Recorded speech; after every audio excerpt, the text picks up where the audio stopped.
عزیزان گرامی، ہم اور آپ اس وقت جس ماہ مبارک کا استقبال کر رہے ہیں،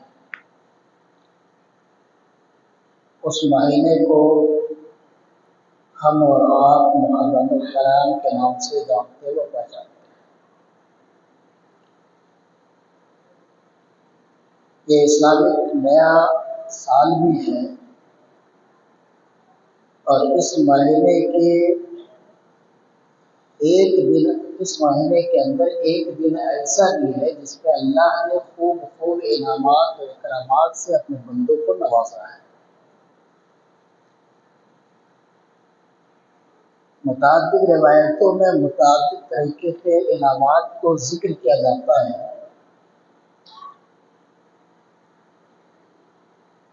جب ہم ان روایتوں کو پڑھتے ہیں تو پاتے ہیں کہ سیدنا آدم علیہ السلام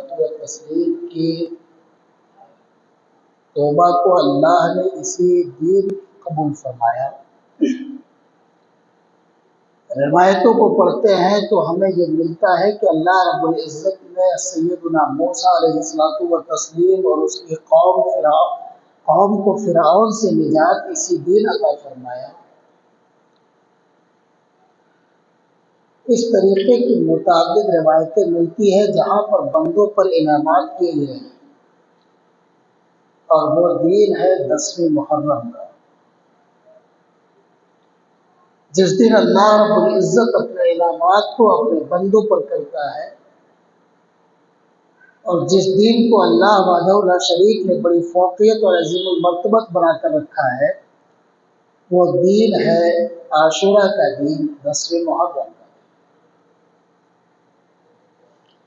یوں تو ہم 10ویں محرم کے دن طرح طرح کے امور کو انجام دیتے ہیں،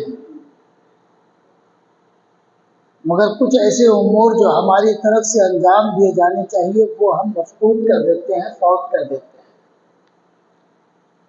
ان چیزوں کو ہم خاطر میں نہیں لاتے، اور ان چیزوں کی بجاوری کے لیے ہم اپنے آپ کو تیار نہیں کرتے۔ آپ کو یہ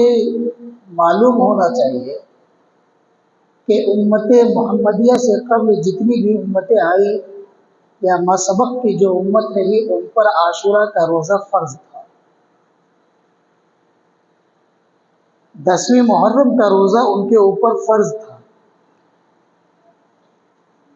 مگر جب مدینہ پاک رسول کریم صلی اللہ علیہ وسلم ہجرت کر کے تشریف لائے تو چونکہ عاشورہ کا روزہ منسوخ ہو گیا تھا، تو آپ نے وہاں کے یہود و نصارہ کو دیکھا کہ وہ روزے رکھ رہے ہیں عاشورہ کے۔ سبب دریافت کیا تو پتہ یہ چلا کہ یہ لوگ روزہ اس وجہ سے رکھ رہے ہیں کیونکہ اللہ وحدہ لا شریک نے حضرت موسیٰ علیہ السلام کو فرعونیوں سے نجات اسی دن عطا فرمایا تھا، اور اللہ رب العزت نے فرعون کو اسی دن غرق فرمایا تھا۔ یہی وجہ ہے کہ وہ لوگ عاشورہ کا روزہ رکھا کرتے ہیں۔ اب ہمارے صحابہ کرام رضوان اللہ علیہم اجمعین اس بات پر حریص ہوئے کہ اگر عاشورہ کا روزہ اس بنیاد پر یہ رکھتے ہیں کہ قوم موسیٰ حضرت موسیٰ علیہ السلام کو نجات ملی ہے، تو ہمیں بھی چاہیے کہ حضرت موسیٰ علیہ السلام کو جو انعام اللہ نے دیا ہے اس انعام پر شکر گزاری کرتے ہوئے ہم بھی ایک روزے رکھیں۔ یہ خبر سرکار مدینہ علیہ السلام تک پہنچی تو اللہ کے رسول صلی اللہ علیہ وسلم نے فرمایا، نحن احق بموسیٰ منہم، موسیٰ کا حق ہمارے اوپر زیادہ ہے ان کے برخلاف۔ ہم موسیٰ کے سب سے زیادہ حقدار ہیں، موسیٰ کے اقوال کو فالو کرنے والے ہم ہیں، موسیٰ کو ماننے والے ہم ہیں۔ تو اگر موسیٰ پر اس انعام کی وجہ سے یہود و نصارہ ایک روزے رکھتے ہیں تو میں اپنی امت کو حکم دیتا ہوں کہ وہ 2 روزے رکھیں۔ اتنا پر بس نہ ہوا، یہ سبب ہے عاشورہ کے روزے کا۔ یہی وجہ ہے کہ ہمارے علماء نے کہا کہ جب عاشورہ کا روزہ رکھا جائے تو 2 رکھا جائے، یا تو وہ 9 اور 10 کو رکھے، یا پھر 10 اور 11 رکھیں، لیکن رکھنا کتنا ہے؟ 2 روزے رکھیں۔ اب میں اس روزے کی فضیلت کے بارے میں گفتگو کروں۔ سیدنا ابو قتادہ رضی اللہ عنہ سے مروی ہے، آپ فرماتے ہیں کہ ایک شخص سرکار مدینہ علیہ الصلوۃ والتسلیم کی بارگاہ میں آیا۔ ہم میں سے بہت سارے لوگ ایسے ہوں گے جو چاہتے ہیں کہ وہ کثرت کے ساتھ روزے رکھیں، ان کی زندگی کا اکثر حصہ روزے میں گزرے۔ وہ چاہتے یہ ہیں کہ اللہ کے قرب کو ہم حاصل کریں ان روزوں کے ذریعے سے۔ اللہ کے رسول صلی اللہ علیہ وسلم کی بارگاہ میں ایک صحابی رسول آتے ہیں اور پوچھتے ہیں، کیونکہ اللہ کے رسول صلی اللہ علیہ وسلم کثرت کے ساتھ روزے رکھا کرتے تھے، تو آپ نے پوچھا، یا رسول اللہ کیف تصوم، آپ کا روزہ کیسا ہے؟ وہ نبی کی اتباع کرنا چاہتے تھے، وہ نبی کی پیروی کرنا چاہتے تھے روزے کے معاملے میں، کہ اگر نبی ہر روز روزہ رکھتے ہوں تو میں بھی ہر روز روزہ رکھوں گا، اگر نبی ہر روز روزہ چھوڑ کر رکھتے ہوں تو میں بھی رکھوں گا۔ وہ اپنی ذات کو نبی کی ذات پر قیاس کر رہے تھے، جبکہ نبی کی حالت یہ ہے کہ اللہ کے رسول صلی اللہ علیہ وسلم نے فرمایا تھا، لست کہیئتکم، میں تمہاری طرح نہیں ہوں، انی اصوم ویرزق ربی من عندہ، کہ میں روزہ رکھتا ہوں اور میرا رب مجھے کھلاتا اور پلاتا ہے۔ گویا کہ میں تمہاری طرح نہیں ہوں، جب تم روزے رکھتے ہو تو تمہارا رب تجھے بھوکا دیکھنا چاہتا ہے، مگر میری کیفیت یہ ہے کہ اللہ تعالیٰ مجھے اتنی توانائی اور اتنی قوت عطا فرماتا ہے کہ مجھے روزے کا احساس نہیں ہوتا۔ جب اللہ کے رسول صلی اللہ علیہ وسلم سے اس بات کو سنا تو انہوں نے کہا، کیف تصوم، آپ روزہ کیسے رکھتے ہیں؟ اللہ کے رسول صلی اللہ علیہ وسلم نے جب اس سوال کو دوبارہ سنا تو آپ غضبناک ہو گئے، آپ غصے میں آ گئے، یہاں تک کہ سیدنا عمر رضی اللہ عنہ نے غصے کو ملاحظہ فرمایا تو کہا، رضیت باللہ ربا ورضیت بالاسلام دینا ورضیت بمحمد رسولہ، یعنی میں اللہ سے راضی ہوں اس کے رب ہونے کی بنا پر، دین اسلام سے راضی ہوں دین ہونے کی بنیاد پر، اور محمد عربی سے راضی ہوں رسول ہونے کی بنیاد پر۔ راضی فرماتے ہیں، فیکرر عمر، حضرت عمر اس چیز کو لگاتار بیان کرنے لگے، یہاں تک کہ رسول پاک علیہ الصلوۃ والتسلیم کا غصہ ٹھنڈا ہوا۔ پھر اللہ کے رسول صلی اللہ علیہ وسلم کی بارگاہ میں اب سائل سیدنا عمر بن پڑتے ہیں اور پوچھتے ہیں، یا رسول اللہ کہ اس شخص کے روزے کے بارے میں بتائیں جو 2 دن روزہ رکھتا ہے اور 1 دن افطار کہتا ہے۔ اللہ کے رسول صلی اللہ علیہ وسلم نے فرمایا کہ گویا کہ وہ شخص ایسا ہے جس نے نہ کبھی کوئی روزہ ہی رکھا ہے اور نہ ہی کبھی اس نے افطار کیا ہے۔ پھر اللہ کے رسول صلی اللہ علیہ وسلم سے سیدنا عمر نے پوچھا، یا رسول اللہ آپ اس روزے کے بارے میں بتائیں کہ 1 دن آدمی روزہ رکھتا ہے اور 1 دن افطار کرتا ہے، یعنی 1 دن کے فاصلے کے ساتھ وہ روزے رکھتا ہے۔ اللہ کے رسول صلی اللہ علیہ وسلم نے فرمایا، ذاک صوم داؤد واحب الی، کہ وہ روزہ داؤد کا روزہ ہے اور وہ روزہ میرے نزدیک محبوب ہے۔ اللہ کے رسول صلی اللہ علیہ وسلم سے آگے چلتے ہوئے سیدنا عمر فاروق نے پوچھا، یا رسول اللہ آپ ایسے شخص کے بارے میں فرمائیں جو 1 روزے رکھتا ہے اور 2 دن پھر وہ گیپ کرتا ہے، ایسے شخص کے حوالے سے آپ بتائیں۔ اللہ کے رسول صلی اللہ علیہ وسلم نے فرمایا، میں یہ چاہتا ہوں کہ اللہ تعالیٰ مجھے یہ قوت عطا فرمائے کہ میں 1 روزے رکھوں اور 2 دن کے فاصلے کے ساتھ۔ میں عرض یہ کرنا چاہ رہا ہوں کہ روزہ رکھنا اسلام میں منع نہیں ہے، مگر روزے رکھنے کی کہیں نہ کہیں کچھ نہ کچھ ترتیب ہے، اس ترتیب کو ملاحظہ کریں۔ آپ کو لگاتار روزے رکھنے سے منع کر دیا گیا، آپ کو یہ بھی منع کر دیا گیا کہ آپ 1 دن روزے رکھیں اور 1 دن نہ رکھیں، بلکہ آپ کو یہ کہا گیا کہ وہ داؤد کا روزہ ہے، جس کے ذریعے سے یہ انڈیکیٹ کیا جا رہا ہے کہ داؤد کی قوت کو اپنی قوت سے مماثلت نہ دو، داؤد کی قوت کو اپنی قوت سے نہ ملاؤ۔ داؤد کی قوت کا معاملہ یہ ہے، داؤد علیہ السلام کی قوت کا معاملہ کہ وہ اپنے رب کے حضور رزق پاتے ہیں، تمہارا وہ معاملہ نہیں ہے۔ تم اپنے حضور، تم اپنی قوت اور اپنی بساط کے مطابق روزے رکھو۔ اللہ کے رسول صلی اللہ علیہ وسلم کے سامنے جب اتنے سوالات سیدنا عمر رضی اللہ عنہ نے فرمایا تو آپ نے پھر فرمایا کہ ثلاثۃ من کل شہر ورمضان الی رمضان